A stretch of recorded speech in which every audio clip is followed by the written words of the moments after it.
எவ்வளவுதான் வெளிப்படையாக நமக்கு தெளிவாக இருந்தாலும் கூட நீங்கள் ஒன்று விரும்புவீர்கள், அது தீமை இருக்கலாம், ஒன்று வெறுப்பீர்கள், நன்மை இருக்கலாம், நீங்கள் அறிய மாட்டீர்கள், அல்லாஹ் தான் அறிவான்னு சொல்லும் பொழுது நாம் அவனுக்கு அந்த கணித்தை கொடுக்க வேண்டும்.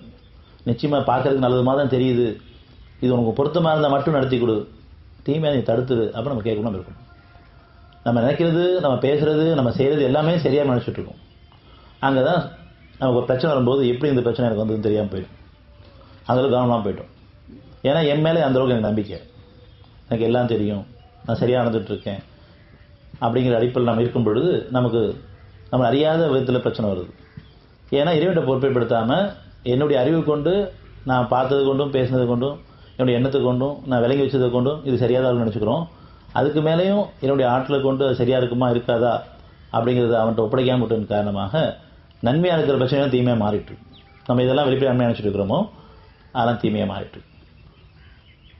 இப்படி நம்ம எங்கெல்லாம் தவறுன்னு தெளிவாகி நம்ம சமாதானத்தை விரும்பும் பொழுது, பாவமண்ணை கேட்ட நிலையில அவன்கிட்ட ஒப்படைக்கும் பொழுது நம்மளை குற்றவாளி போல் நிச்சயம் ஆக்க மாட்டான். எல்லாமே தவறாக தான் இருக்குது, பேச்சுகளையும் செயல்களையும் எண்ணங்களை தவறு இருந்தாலும் கூட நான் அதை உணர்ந்து ஒத்துக்கிட்டு ஒப்படைச்சிட்டு இருக்கும்போது சமாதானத்தை விரும்பிட்ட நிலையில உங்களை குற்றவாளி ஆக்கவே மாட்டான்.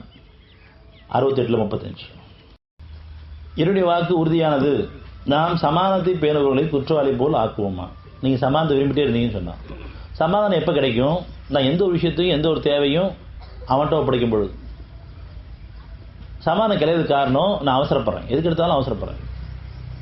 என் தேவைக்கு ஒரு விருப்பம் வரும்பொழுது அந்த விருப்பத்தை கொடுத்த இறைவன்கிட்ட பொறுப்பேற்படுத்தாமல் என் அறிவை கொண்டு மனிதனை கொண்டு பொருளை கொண்டு அடைய ஆசைப்படுறேன், அடைய அவசரப்படுறேன், அதை வெளிப்படுத்தவும் அவசரப்படுறேன். அதன் காரணமாக எனக்கு பிரச்சனை அமைதியெல்லாம் போயிடுது.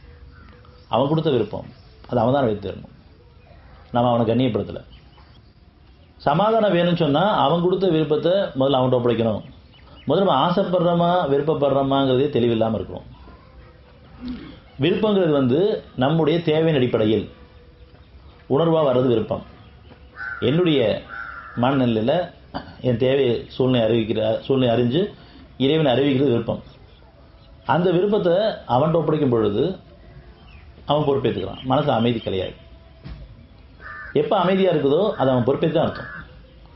எப்படி நம்ம இறைவன் நம்முடைய பிரார்த்தனைக்கு பதிலளிக்கிறான்னு சொன்னால், நான் அவன்கிட்ட ஒப்படைக்கும் பொழுது எனக்கு முதல்ல சமாதானம் கிடைக்குது.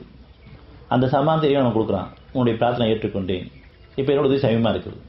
எப்போ தூரமாகறோம் அப்படின்னு சொன்னால், நான் அவன்கிட்ட ஒப்படைக்காமல் அறிவு கொண்டு போகும்போது தூரமாறேன், அவசரப்படும் போது தூரமாறேன்.